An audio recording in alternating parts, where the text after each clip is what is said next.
Hi team, it's Coach Alexa here.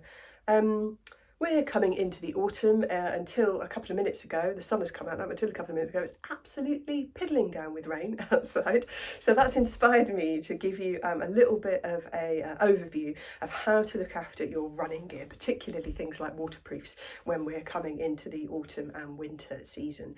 Now, I'm talking about running gear, but actually this is as applicable to things like walking gear, any form of sort of clothing for being in the outdoors, doing whatever you want to do in the outdoors without getting too soaked, basically.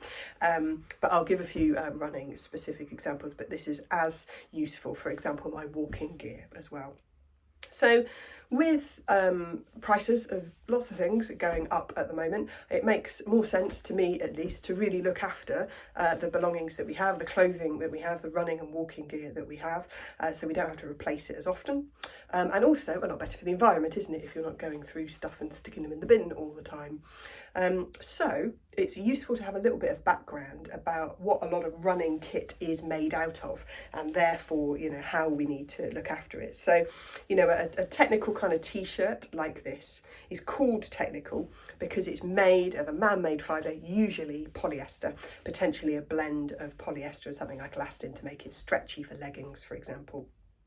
So they're a man-made fibre because when they get wet, because they're a man-made fibre, when they get wet, they don't stretch, they don't misshape, they don't get heavy, they don't get saturated with water like something like cotton or wool would, for example.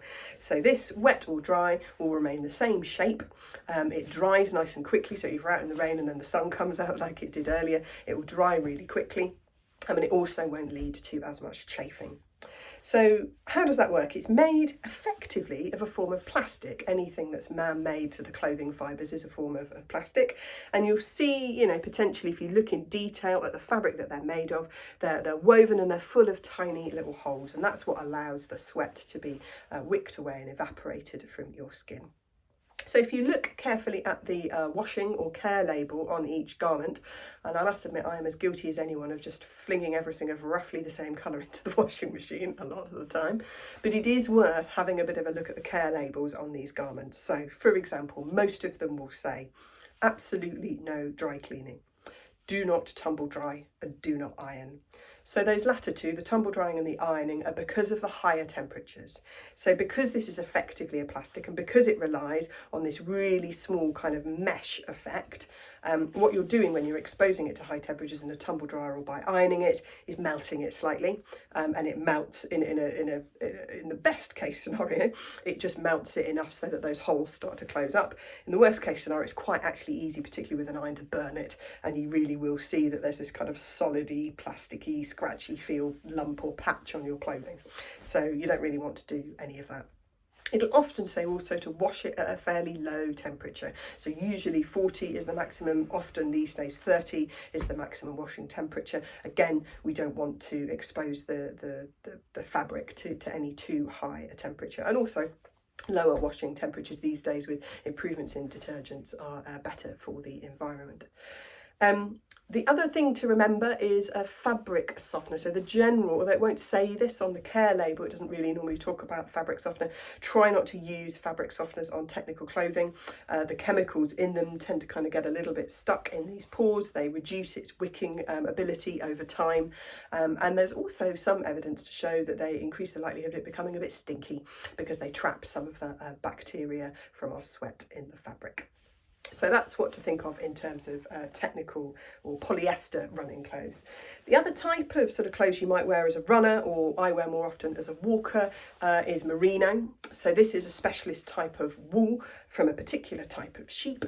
The reason why merino is so popular in sort of outdoors activities, walking and running, is because unlike standard cotton and standard wool, it maintains its shape when it's wet. It keeps you warm still when it's wet. It wicks the sweat away really well whilst keeping you warm, and it doesn't tend to get too smelly. So not necessarily for running, but for walking, I'll wear this as a over the top of another merino t-shirt, and I can wear it a good few times without it getting too stinky.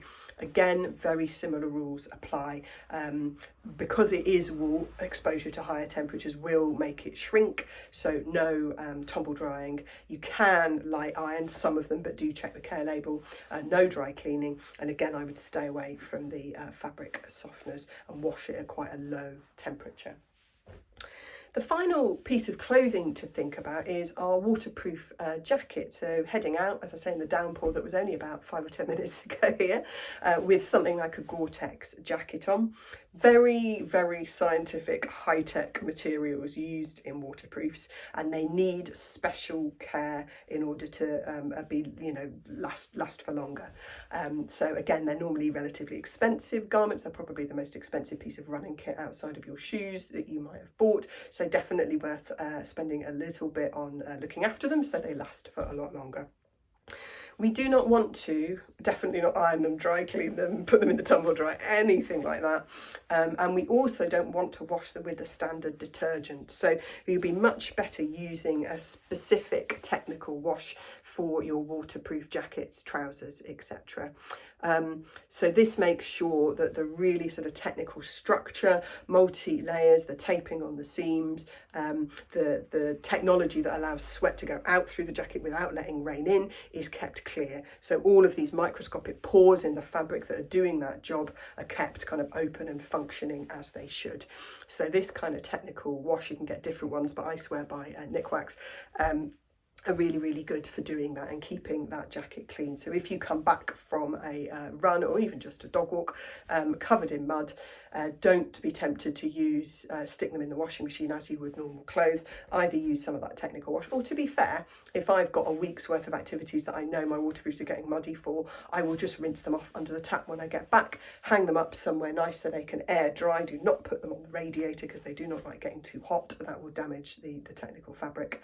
And the other thing to watch out for with waterproofs, just to extend that life, is to look out for the beading. So you might notice if a waterproof jacket is really new, when rain lands on it, it doesn't even soak into the jacket at all. You see it as a little sort of standalone sort of bubble of water that will just drain off the jacket straight away, like water off a duck's back.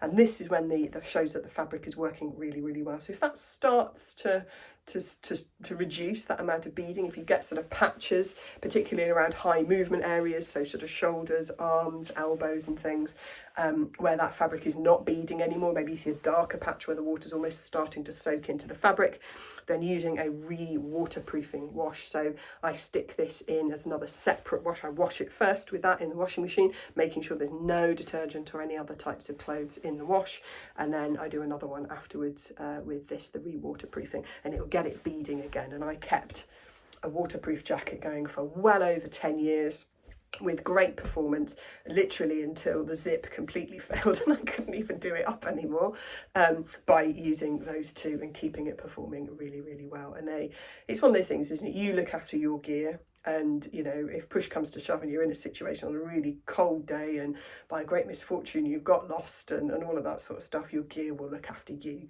if you look after it, and it will last longer, so you'll have to you'll save a bit of money on replacing things. Hope that's useful. In the next video, I'll talk similarly about how to look after our shoes.